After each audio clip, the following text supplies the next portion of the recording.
Redeeming the time. Thank you very much. I want to remind you that we are about to lose a year. It's finished. It's gone. And I want to leave a few thoughts with you and also give you a few thoughts to go forward. I want to speak to you for a few minutes on redeeming time. I want to focus on the 10 keys to maximizing and redeeming time. Please write this statement down. It may be a good place to start. And that is, the most common gift that God ever gave any human is time. And when I use the word common, I'm referring to the fact that all humans on earth, the only thing that we are given that is common to everyone is time. All of us are different heights, different weights, different colors, pigmentation, different economic strata, different families from different ethnic backgrounds. We are from different cultures. But one thing we all have in common, and I'm talking about 7.2 billion people on earth have the same common commodity, and that's time. Why is that so important? Because of the next statement. And that is, what you are and what you become depends on how you use your time. You and I have the same amount of time. The billionaire and the beggar both have 24 hours every day. The old and the young, the black and the white, the Indian and the Asian are all given the same amount of time every day. So really, point number 3 becomes very logical, and that is, time cannot be stopped, but humans can control it. You cannot stop a day. You cannot stop an hour. They have no respect for you. But you can control how it will be used. Which means that even though time is unstoppable, it is controllable. And what you do with it determines who you become. Can you honestly say to yourself that you used 2013 effectively?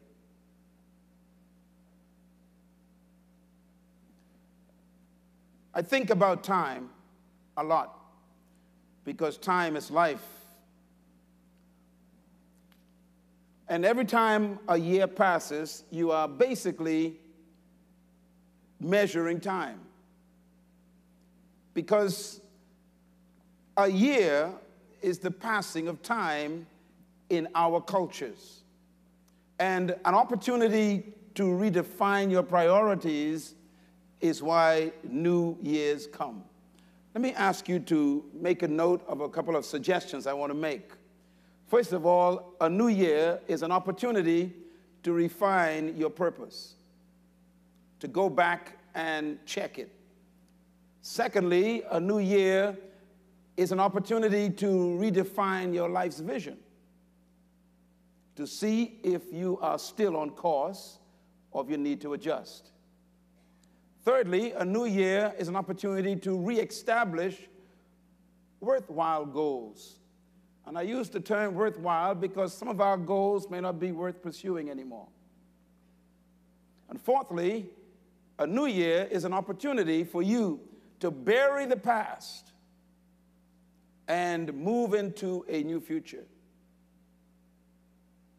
I love New Year's Day. because the very word new means that there was an old one somewhere. In other words, time is a blessing or a curse depending on how you manage it. A couple of things about time. Time is life. If I ask you, how old are you? What I'm asking you is, what is your life? And you would say, my life is 80 years old, or 30 years old, or 15. We measure life in terms of time. We define life by time. Life is measured by time because life is determined by what we do with time. Life is lived out in time. Life is qualified by time. Life is also the passing of time. What have you become is totally dependent on how you use time. Life is also stopped by time. When you die, time stops. When you die, you move out of time into what they call eternity. In essence, death is life leaving time. So we are about to cross into another period of what we call time. We call it a new year. And time is temporary, but life is eternal. We were put in time to live a portion of life. And here's what I discovered about time. What is time? Time is an interruption in eternity.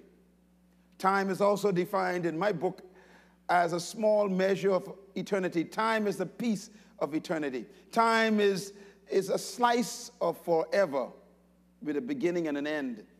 Time is the limited period during which an action or a process exists or takes place. In other words, time is a measure of space. Time itself has its own power.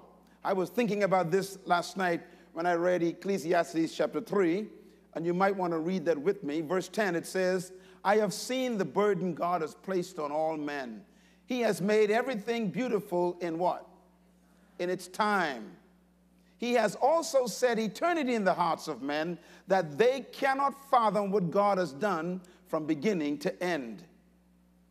This statement is loaded, and I don't want to touch much of it, but I just want to make sure you understand the word beautiful. The word beautiful there is the Hebrew word that means mature, which means that God matures everything in its time. So there's a time for maturity. In other words, God created time, but he doesn't live in it. And therefore, when God speaks to us, we got to be careful. God lives in forever, but he placed us in time. He designed time to make life easier for us. God created time to give a piece of eternity a measure, and he put us in it. And God created time for us to live in it so that we could experience relief from eternity. I mentioned this some time ago, and I'll say it again. If you lived in eternity, it's a tough place to live. I used to wonder why God told Adam, don't touch the tree of life.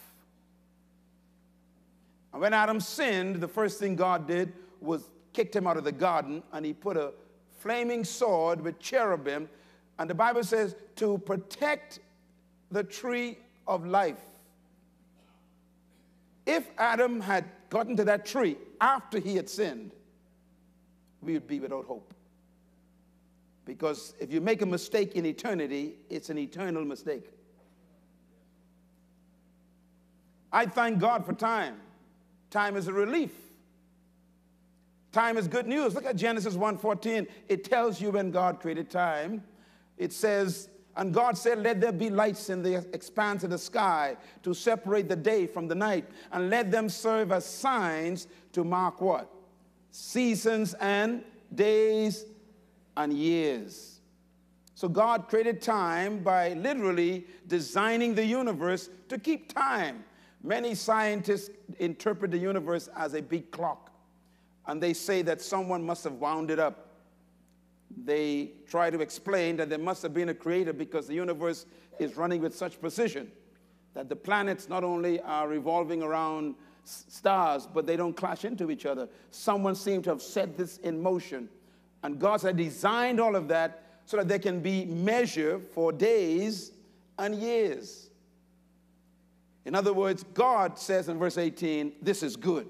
Everybody say time is good. What's the purpose for time? I found this interesting. First of all, time was given to us to take us out of eternity. Secondly, time was given us to protect us from forever. If you had a pain in your back in eternity, it would be an eternal pain. Thank God for time. Time has a beginning and an end.